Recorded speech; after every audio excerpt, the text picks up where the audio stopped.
Good morning everyone. আশা করি তোমরা ভালো আছো এবং সুস্থ আছো।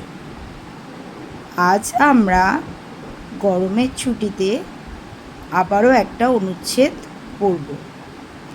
আচ্ছা, তোমাদের সেকেন্ড সাবমিটিভে যে সমস্ত অনুচ্ছেদগুলো আছে তার মধ্যে একটা অনুচ্ছেদ তোমরা ইতিমধ্যে পড়েছো, আবারও একটা অনুচ্ছেদ তোমরা পড়বে।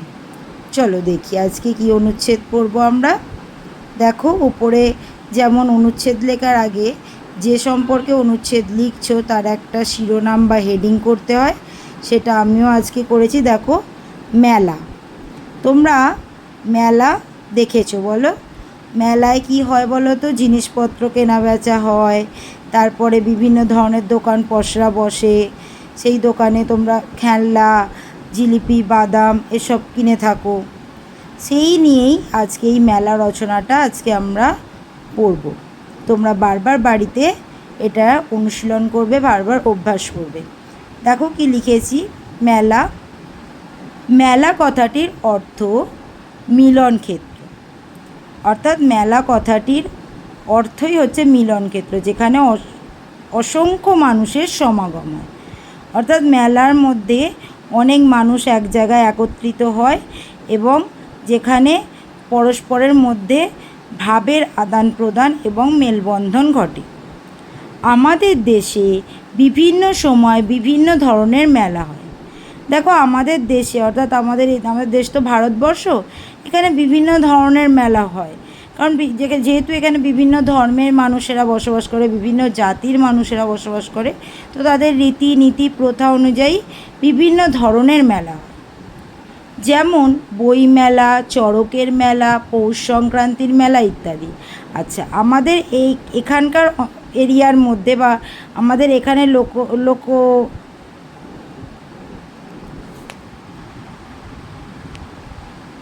লোক সংস্কৃতি অনুযায়ী আমাদের এখানকার বই মেলা, চড়কের মেলা, পৌষ সংক্রান্তির মেলা ইত্যাদি হয়।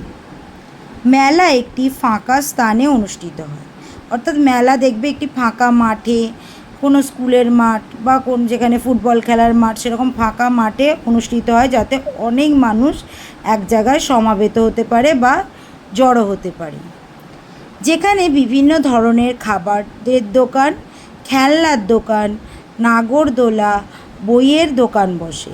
দেখো, মেলায় আমরা কী কী বসতে দেখি? খাবারের দোকান, খেলনা, বিভিন্ন ধরনের মাটির পুতুল বা ছোট ছোট প্লাস্টিকের খেলনা, এরকম বিভিন্ন ধরনের খেলনার দোকান, আবার নাগরদোলা বসে। আর তার সাথে সাথে বই মেলায় আমরা বইয়ের দোকানও দেখতে পাই। মেলায় জিলিপি, বাদাম ভাজা, পাঁপড় ভাজা ইত্যাদি খাবারের দোকান ছাড়াও মাটির পুতুল, কাঁচের চুড়ি ও রকমারি খেলনাও বিক্রি হয়।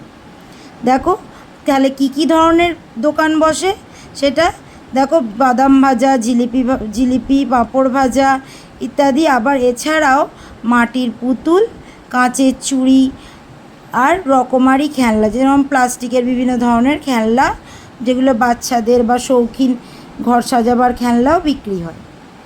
দূর দূরান্ত থেকে মানুষ রোজগারের আশায় জিনিসপত্র বিক্রি করতে আসে। দেখো, দূর থেকে মানুষ যারা রুজি রুটির জীবিকা নির্বাহের জন্য তারা কিন্তু এই মেলায় জিনিসপত্র বিক্রি করে এবং তাদের অর্থ উপার্জন হয়। বিভিন্ন জাতি ও ধর্মের মানুষ মেলায় একত্রিত হয়। প্রথমেই বলেছি, মেলা যেহেতু অসংখ্য মানুষের মিলন ক্ষেত্র, এখানে কিন্তু জাতি বা ধর্ম বলে কোনো কিছু ভেদাভেদ হয় না। সব মানুষ কিন্তু এই মেলায় অবাধে প্রবেশ করতে পারে।